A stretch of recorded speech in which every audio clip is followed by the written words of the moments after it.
All right, welcome to The Explainer. Today we're going to talk about something that happens to, well, pretty much everyone, getting totally stuck in a conversation. But more importantly, we're going to give you a super simple, really powerful tool to just push right through it. You know that feeling, right? You're talking to someone, maybe it's your boss, maybe it's someone new, and your mind just goes completely blank. You want to say something smart, something witty, but nope, nothing. Just silence.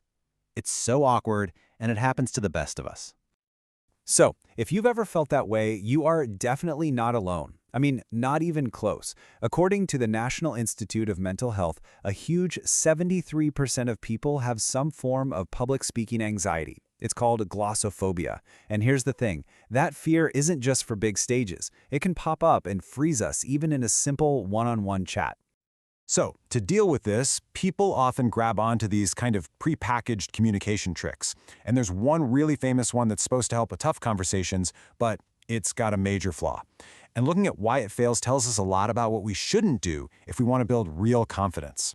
Okay, so it's called the compliment sandwich. You've probably heard of it. It got really popular back in the 80s. And the idea was pretty simple. You soften criticism by sticking it between two compliments. Say something nice, drop the tough feedback, and then end with another nice thing. Sounds good in theory, right? Yeah, the goal is great, make feedback easier to hear. But in the real world, it can backfire big time. People start to see it coming. The second they hear that first compliment, they're just bracing for the criticism. It can feel really manipulative, the message gets all muddled, and it's even earned the lovely nickname, the crap sandwich. It just doesn't feel authentic at all.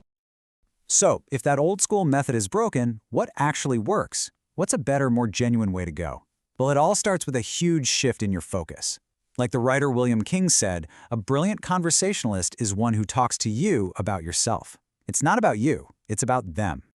And that idea, that's the core of a way better strategy. We're calling it the 30-second confidence rule. And it's all about building real connection and real confidence, like right away. The first part of this is just so simple, it's brilliant. For the first 30 seconds of any conversation, make it all about the other person. That's it. Ask them about something they just finished, point out an accomplishment, give them a sincere compliment. What this does is it immediately takes all the pressure off of you to be amazing, and instead, you're building rapport right from the get-go. Okay, so that's part one. Now for the second piece of the puzzle. And this involves one of the most powerful and honestly most underused tools you have in any conversation, just pausing. So why is pausing so powerful? Well, here's the crazy thing. When we get stressed out, our brain's perception of time literally speeds up. Research suggests we only give ourselves about 30% of the time to respond that we'd normally give someone else. That's not a lot. So by consciously deciding to slow down, take a breath, and just stay calm, you're fighting that panic impulse. It makes you look like you're in total control, and it buys you that precious time to actually think. And that leads to a really important point. Being confident in a conversation isn't about talking more. It's about making your words land with impact. Short, direct answers, they sound certain.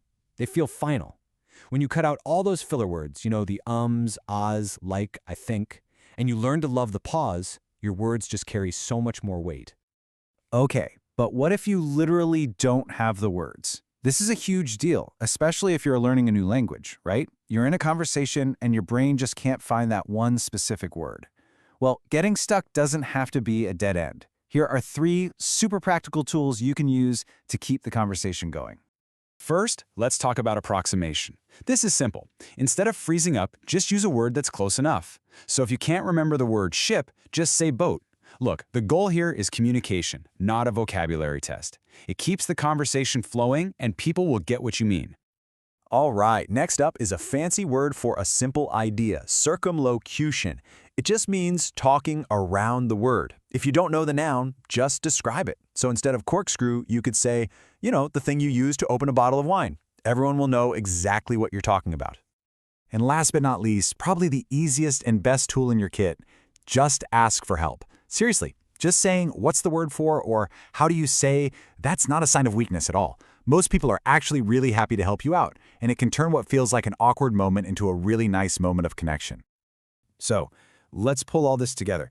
The biggest thing to take away from this is that confidence in a conversation has almost nothing to do with having a perfect vocabulary. It's a skill, and like any skill, you can build it. So here's the bottom line. Getting over that mental block in a conversation isn't about memorizing the dictionary. It's a skill you build with a few simple, repeatable actions. First, use that 30-second rule to focus on the other person. Second, learn to embrace the pause. It gives you control. And third, have that little toolkit ready for when you get stuck. You can describe the word, find a similar one, or just ask for help. It's that simple. And look, this isn't just some abstract idea. It's something you can go out and practice today. So as we wrap this up, I want to leave you with a question to think about. What is one conversation you're going to have this week where you can try out the 30-second confidence rule? Could be with a coworker, a friend, even the person making your coffee. Just start small, and I bet you'll be surprised at how it changes things.